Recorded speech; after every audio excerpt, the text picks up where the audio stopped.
Après cela, Jésus se rendit à Jérusalem pour une fête religieuse. Près de la porte des brebis à Jérusalem, il y a un bassin entouré de 5 porches. En hébreu, on l'appelle Betzata.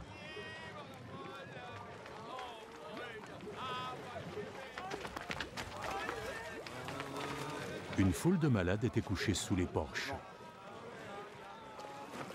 Des aveugles, des boiteux, des paralysés.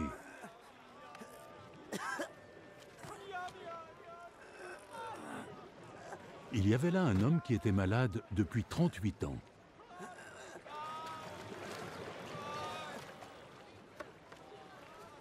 Jésus le vit couché là, et il sut que l'homme était malade depuis aussi longtemps.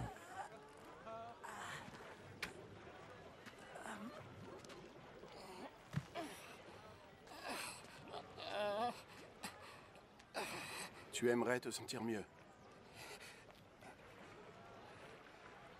Ah, Seigneur, oui, mais je n'ai personne pour me plonger dans ce bassin au moment où l'eau bouillonne. Le temps que j'arrive au bord pour y entrer, un autre me passe devant.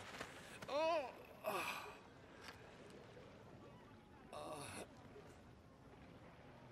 Lève-toi. Prends ta natte et marche.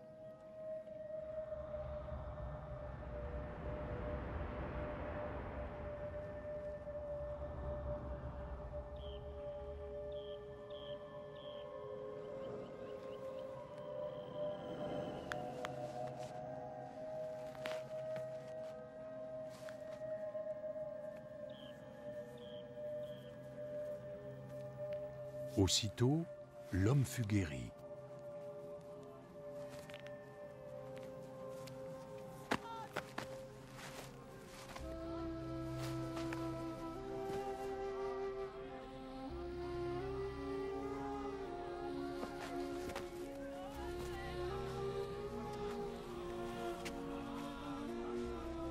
Il prit sa natte et se mit à marcher.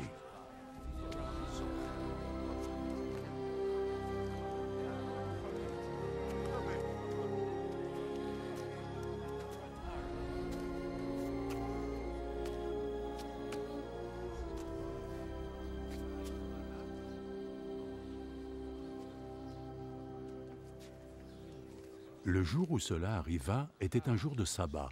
Donc les responsables juifs dirent à l'homme qui était guéri « Toi, c'est le Shabbat. Tu ne sais pas qu'il est interdit d'apporter en ces lieux sa natte. » C'est l'homme qui m'a guéri qui m'a dit de prendre ma natte et de marcher.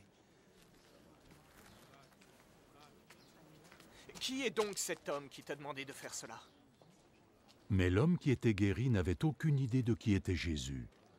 D'autant plus qu'il y avait foule à cet endroit, et Jésus s'était éclipsé.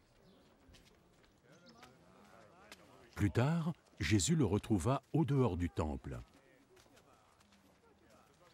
Te voilà guéri maintenant. Alors ne pêche plus, ou quelque chose de pire pourrait arriver.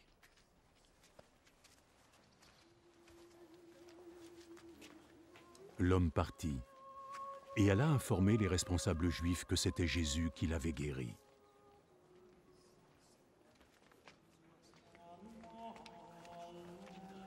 Alors, ils commencèrent à persécuter Jésus, parce qu'il avait fait sa guérison le jour du sabbat.